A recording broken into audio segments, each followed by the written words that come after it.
If you've been thinking about podcasting for your business or something else that you're passionate about Basingstoke gives you not only the platform, but also the professional support you need to make it happen. Find out more at aboutbasingstoke.com or email info@aboutbasingstoke.com.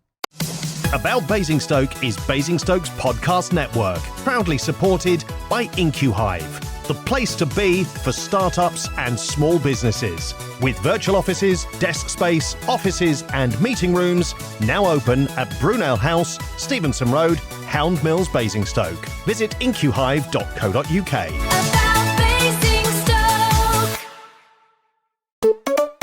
Hi there, this is Chris Cloke and welcome to Cloke Cooks on About Basingstoke. I'm joined once again by my great friend Michelle Brewer, and we're here talking about food, but not from the past, but from now in Basingstoke and what we are feeding our children. Michelle, welcome once again. Hi, Chris. This is a subject we're both quite passionate about, isn't it? It's exciting. Food again.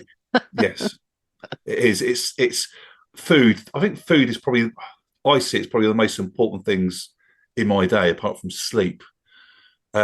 Sleep. I'm a huge advocate of sleep, especially for children.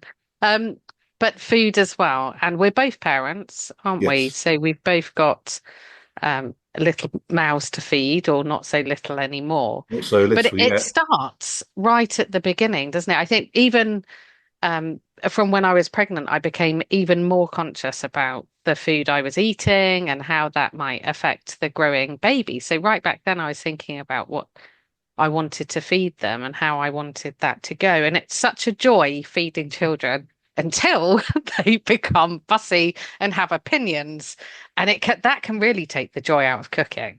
It can, and I remember there I used to make canned food, be blending this, obviously making these purees. Obviously, I think I only did it for Curtis. I think we probably gave up by that point. I think we were doing a bit more shop bought, but trying to keep it sort of organic and pure.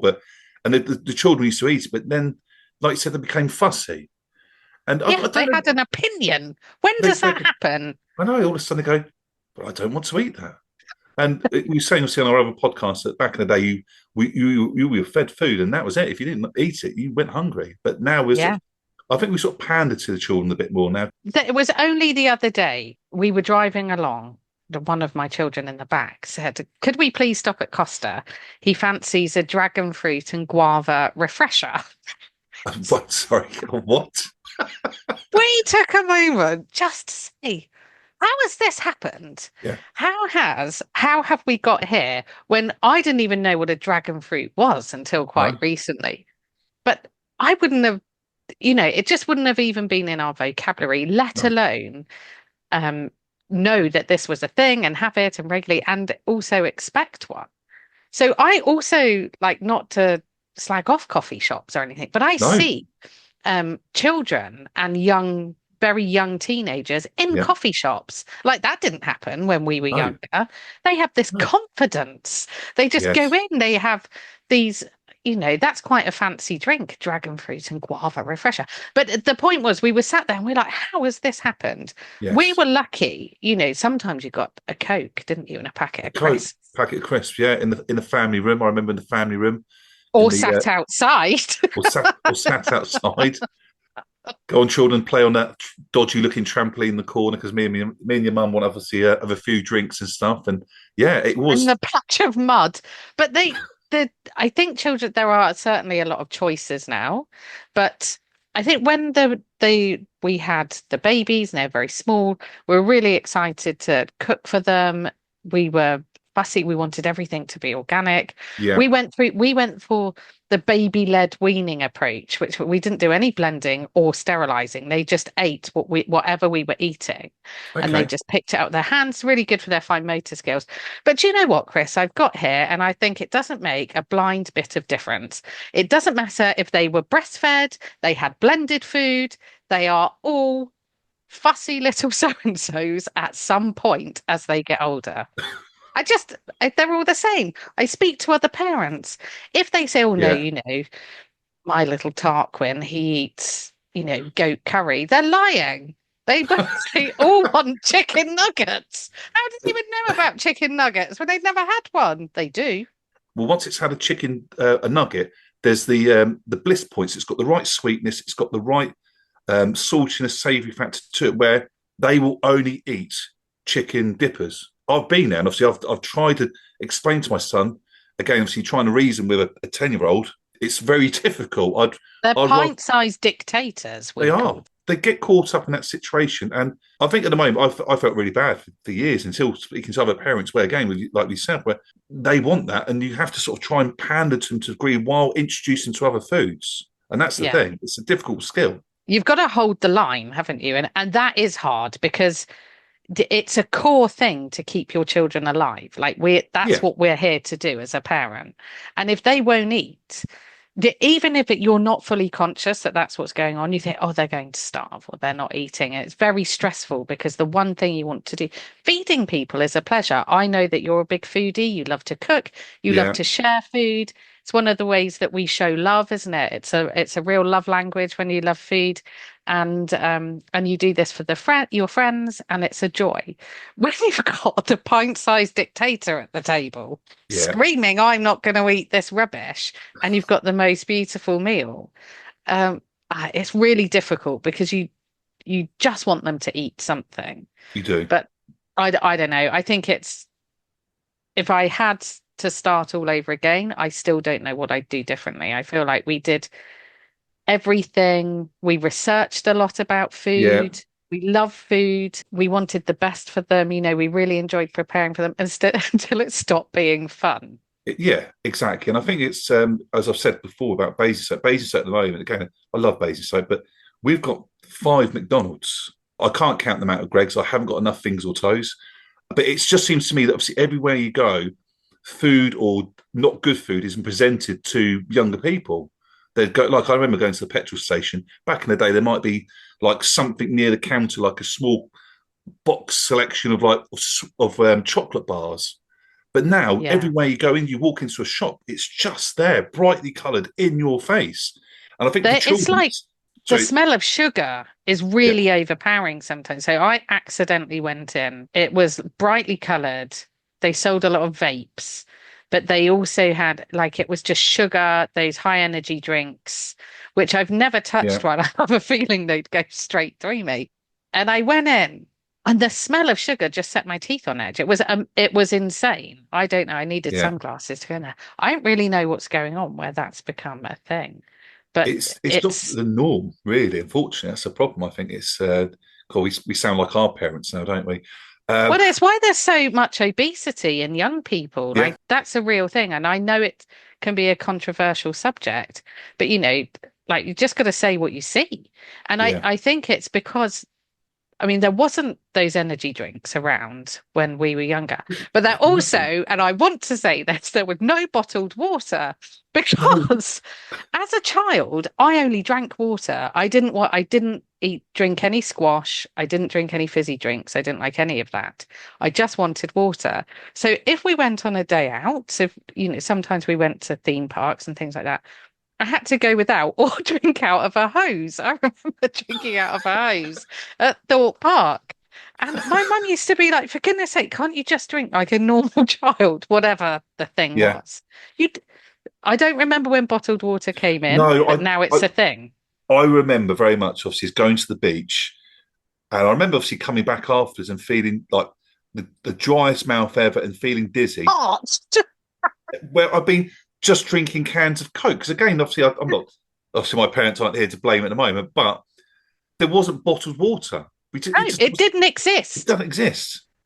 You couldn't have a drink of water. You just literally couldn't. And I know this because we had years of going out, and just they thought it was normal. Everyone was very cross because I discovered coffee at the age of 11. So that was a relief because at least I could have a drink when I went out. It's an 11-year-old coffee, but it was nice. I liked coffee. there's various lovely, again, obviously I love Basingstoke, so I think there's various obviously coffee establishments, but it's very much obviously you have to have a coffee when you're walking down the road, which I think Kate should be very much obviously like Germany, where you walk into a shop and you buy a beer and they go, "Would you like me to open it now for you, sir?" I think we need that. I think that'd be a lot Johnny better. calls them the prawn sandwich brigade. And that's what he means by people that you're Yeah. walking around with your cup of coffee. But I am one of those people, so I can't, you know, I don't judge them too much. No, I no. don't, I love to have a coffee with me wherever I'm walking. It's outrageous how much it costs, though. It's one of those things, again, at the moment, obviously, with what we're going through. And I think eating out is an expensive thing, but cooking at home can be expensive. It's trying to find the right balance, really. Well, we've gone off the topic of children, but Oh, going yes, back that to was it. them, Yeah. feeding children can be expensive. So my two are real fruit bats, not just the dragon fruit and guava refreshers. And I know more about exotic fruit than I want to because last summer we had a spreadsheet where my son wanted to try all the exotic fruits on his spreadsheet, of which there are 126. We haven't completed it. But fruit's very expensive. Yeah. They don't get denied fruit, don't get me wrong, but a packet of strawberries or blueberries, they're not cheap when they'll eat a whole packet each a Yeah. day. Yeah. My eldest loves an apple, but not any apple. It has to be the big pink lady, expensive Nice. apples. He loves a pink lady. I try and get him to have a Braeburn sometimes, but they love bananas, grapes, but fruit is not. It's not cheap. Although there is a supermarket that offers free fruit. Sort of There's a box of fruit. When you go in, for children, they can help themselves. So that's Yeah. See, I like that. yeah, I think that's nice. But snacks and processed rubbish is much cheaper than fresh fruit and It is vegetables. unfortunate. That's the problem. I'm always a firm believer of if you can turn to the back of a packet and you look at obviously the ingredients, you can't pronounce them all. You shouldn't be eating it Yeah, because nothing blue. Nothing blue. Blue Smarties. That's a story back in the day. It's one of those things. That, yeah, obviously you look obviously what you're eating, and I think everyone needs to try and eat a bit more single source ingredients, really, especially with children. Introduce them to that, and again, it's trying to obviously be the happy medium, give them the bit of obviously process, but not to a point where it's extreme. I think it's getting the happy medium, really. And I think talking to them about, even what's in season, what that means, how you can access it, that, it's having access to farm shops and things where you can get things that are fresh, or to go to a pick your own place is quite exciting. You can make that a thing. Obviously, again, the pick your own, again, probably have to remortgage. But it's going to give them the opportunity to them to obviously to touch and feel the fruit. And I think it's the way forward. But to connect as well, the food to the source. And that's something that's really lost. If you dare say the word abattoir, people get very upset, don't they? But, that's a real part of knowing where the food has come from. No, and it's not something I've hidden from the children. No, it's the same, bananas don't grow in these blooming plastic bags. They actually grow on trees and not here. And I want them to connect food to the source, whatever that means. Yeah. Even if it is a bit on the, again, obviously potential people go, it's not right, but obviously I'm a firm believer, obviously that's how we are. And it's one of those children obviously getting the right sort of information across them. And I think at the moment, if you're obviously a parent listening at the moment on summer holidays, I quite like the idea of a spreadsheet, maybe make your own one, smaller one, and introduce the children to said other fruit. And if they don't like it, blend it into a smoothie, they'll never know. Disguise it. Hiding foods. Well, some of the fruits, I wasn't a fan of the lychees. I've got to say they were. Yeah. Where do you stand on those? Lychees, I like the look of them, but I wouldn't eat. Do you? I think they just look very strange. And yes, I think the whole eyeball business. Eyeball, yeah. You wouldn't see me obviously just popping a lychee in my mouth. It's not for me. I'll be honest. It's but if that's what it took, that was his idea. I didn't push the spreadsheet, but it was quite a fun thing to do, and it was a fun thing to try. And I think now my youngest is 10. They're at the age where they might start trying things again. I feel like I'm hoping we've come out of that sort of standoff where they will starve rather than eat. Yeah. The chili that I've lovingly prepared. Yes, and they just go, not today, mummy. Thank you very much for trying. Good effort. Not today. Michelle, I'm going to have to sort of wrap it up now because we could go on for too long again as always. But thank you so much for obviously coming, obviously talking obviously about with children, Basingstoke, and obviously the ideas is obviously we've talked about today, obviously introducing children's obviously other food, veg. And I can imagine every other parents go, yep, I can relate to all that. I think that's been marvellous. Thank you once again. I'm sure you'll be back on again by popular demand. This has been Chris Cloke. Thank you, Michelle. Thank you, Chris. And this has been Cloke Cooks on About Basingstoke. See you later.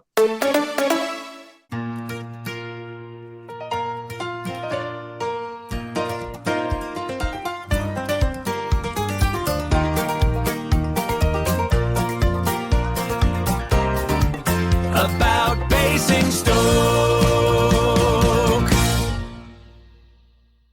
Cloke Cooks is proudly brought to you by ProClean Direct, Hampshire's specialists in professional exterior cleaning. Whether it's render cleaning, roof cleaning, patios, driveways or commercial properties, ProClean Direct uses industry-approved cleaning methods that deliver long-lasting results without compromising your property. Led by Tech IOSH qualified Christopher Cloke with over 14 years' experience, ProClean Direct has even helped train others within the exterior cleaning industry. The company is a Which-trusted trader, carries £10 million public liability insurance, is DBS checked, holds an upper-tier waste carrier licence, and is committed to the very highest standards of safety, professionalism, and customer care. To find out more, visit procleandirect.co.uk. That's procleandirect.co.uk.